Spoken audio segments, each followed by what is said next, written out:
Willie, you've played some guys that are potential NFL quarterbacks and obviously a dual threat quarterback at Arizona State. How different is this challenge for your defense going against, Love and their offensive line? It's a lot different. It's a different style of offense than what we've seen this year. You see these guys getting two backs and multiple tight ends, and we haven't seen that this year. So that part will be different. They're committed to running the football and do a good job with their play action and have some very talented tight ends to where they can play with three tight ends. The best back that we understands what their guys are doing, and again, he don't need a big hole. This kid can find the smallest hole and get through it, and that's a challenge for a lot of defenses. Looking back real quick, after you ran back the film on the Washington State game, aside from the obvious being a loss, what frustrated you most watching that film back? Not being able to run the football. That was important. That's something we pride ourselves on, and we weren't able to run the football, and that made a big difference in the football game for us. And so if there was anything I was frustrated by, it was that. All right, Jerry. In the same vein,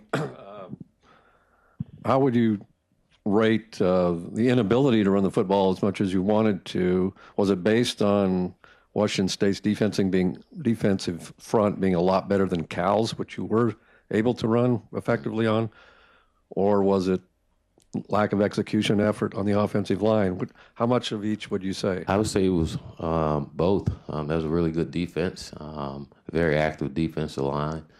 And they moved a lot. They moved before the snap, and then they moved after the snap. And I think that caused our guys some issues up front where we didn't execute like we should have. And it's kind of paralyzed our whole line to where we were waiting to see what they do rather than being in attack mode and going after them. And had a great scheme. They played really hard, and they executed, and we didn't. Troy mentioned after the game he didn't think he tackled very well. When you watched film, what did you think of the tackling by your defense last week? We could be better. We always could be better. You look at the first touchdown they scored, it was just a check down to the back where we had guys covered down the field, and then it was a couple missed tackling. The guy go 40-some yards. So those things, I think our players and coaches, everyone know we got to be better at that. We can't allow those things to happen where you have a guy tackle for 4 or 5 yard gain and you miss him and he go 40. So I agree with Troy that we can be better at that as well. A couple times you mentioned after the game that Braxton will get better after playing his first game. Mm-hmm. Typically, when a quarterback makes his first start to the second start, what's the biggest jumps he makes in improvement? Well, I think the big thing is understanding the speed of the game. You think about Braxton. Here's a kid that haven't been getting a lot of reps throughout the year. He was third for the most part, so he didn't get a lot of reps. And last week been his first week to get a lot of reps. He learned a lot. He got better throughout the week. Had a good week of practice, but it's a little different when you get in the game and you got thousands of people yelling and screaming and. Different. It's just different, and the more experience you have, the better you get with it. But I just think guys around him have to play better in order for Braxton to play up to his potential. He's going to need guys around him to step up and give us more. Willie, after both losses this season, we've heard players on both sides of the ball taking the loss, putting the loss on them. How important is that type of accountability in terms of the culture you're trying to create around here? Because that's not something we heard a whole lot of last year. I think it's important. We win together or we lose together. And when you watch the film, you see where everybody played a part in it, whether we win or lose. Everybody played a part. And I say everybody, I mean coaches and all, and we just can't have any finger pointing. That's not going to get us to where we want to go. But we got to all be accountable for what we do. And I know our defensive guys said it a lot after the game, how it was on them. But I think when guys do that, they expect more out of themselves, and I think our team know we can play better than what we did on Saturday. And I think these guys care enough about each other that they stick with each other and know to come back out and work really hard to try to rectify the mistakes that we made. Willie, what's your relationship like with David Shaw? Were you guys together at Stanford, and have you kept in touch through the years? David, great guy. I was there with Coach Harbaugh and David when we first got there for 3 years at Stanford, the first 3 years there, and learned a lot of football from David Shaw while I was there, and we kept in touch ever since. And he's been a good friend and someone I call on, and especially when getting this job and talking more about the Pac-12. He's one of the guys I can call on and get some help from.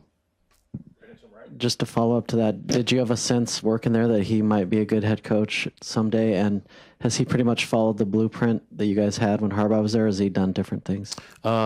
He followed the blueprint, but he put his own spin on it, and it's worked for him. Did I think he can be a head coach? Of course.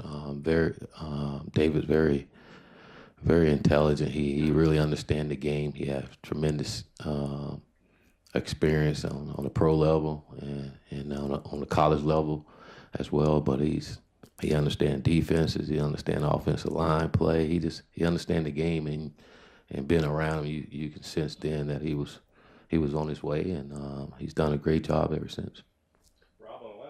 Where do things stand with your quarterbacks now? Is it Braxton and Taylor trying to catch him, or if Taylor's back, do you open it up between the two of them? That's a great question.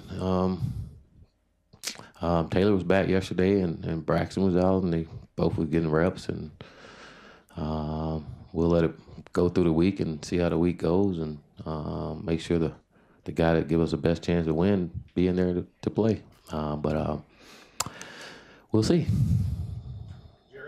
Coach in the back, Stanford's got a couple of guys out because of that targeting rule. You've dealt with that this year. Kind of a two-part question. Is it more of a challenge for coaches now trying to coach kids to be not that aggressive and tackle the right way? And the other part of that is it affecting the effectiveness of tackling? Are guys missing tackles or not wrapping on it because they're so conscious of that head?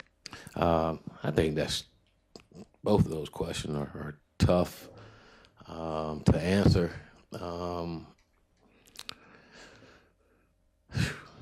It's tough. I don't think you can speak about it a lot, tackling low and doing all these things the correct way. We've been doing that for years, but when you're in the game, it's tough. It's tough. I don't know anyone out there can teach exactly how they want you to tackle them. I mean, it's tough. It's a boom, boom thing out there. It's full speed, and if anybody can stop in the middle of that and get a little lower or do some of those things, they're pretty talented. I think it's something you stress, and you got to continue to stress, and to make sure guys understand that one, you just can't go helmet to helmet, and you can't have any kind of forcible contact to the head for sure.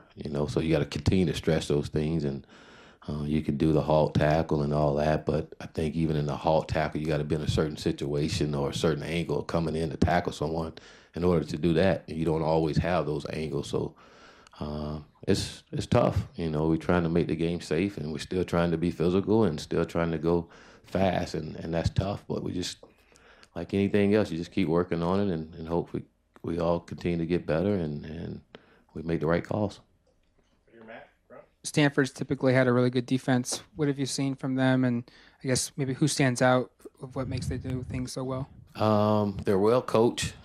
They're rarely out of position. Those guys are always in position to make plays. I know the Reed kid in the secondary is very, very good. He's a good football player, and I think we all know it runs in the family.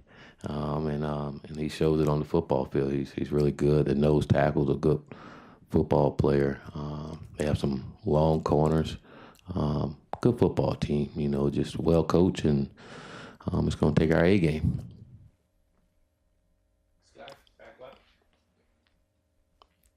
Another game with 10-plus penalties. I know you mentioned before that it wasn't too big of an issue because there's not one guy that's habitually getting all the penalties. But as you continue to get double-digit penalties and lead the nation in penalties, is it a concern?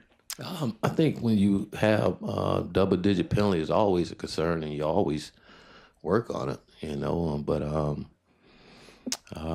we can't continue to get false starts. Those are things that we can control, and we can't continue to get those. I think some of those calls are judgmental, and that's just the way it goes, and some of them are the right calls, so those are things we deal with. We're working on them. We're working to get better. The ones that really gets at you, the ones that we can control, and that's on us to make sure we work at that every single day to try to get better at. But I think you were at that game too, and you kind of got the answer to that one too. Willie, with Justin being out, what have you noticed him sort of do from a leadership standpoint to sort of help guys like Braxton and Taylor, with their development, him having a little bit more experience than them? Justin has been around. He's been there to talk to Braxton, and if Braxton have any question, he can ask. He was good for me on Saturday, just throwing out some suggestions. What do you think about this, Coach? And what do you think about that? And that's great to see. I know for me, just hearing him say that, and for a guy to be injured and still locked into the game and what's going on was very impressive. A lot of coaches say how you practice is how you play. How was the practices leading up to the Washington State game, and how have the players responded yesterday? Is it similar to after the Arizona State loss? Practice was great. I thought we had a great week of practice.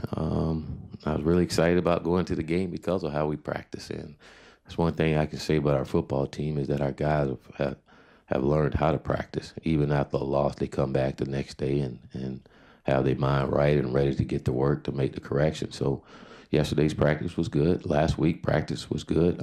We just didn't execute like we should have. And when you down so many players, you got to play your A game. You can't have the mistakes that we had in that football game and expect to beat a ranked football team coming in here. We got to play our A game. We can't make mistakes. We can't have the penalties. We can't have the turnovers.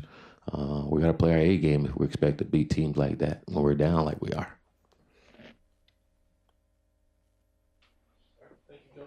Oh, he got one more. There we go. Willie, I know you probably just met Gary Anderson this year and never got to coach against him, but just your thoughts on Oregon State parting company with their coach at this point in the season?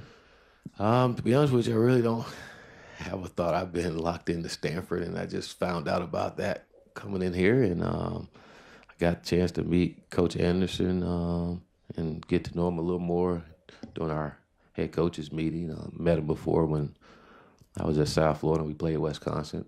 So good football coach. Again, I don't know what's going on there, but good football coach, and wish him and his family nothing but the best.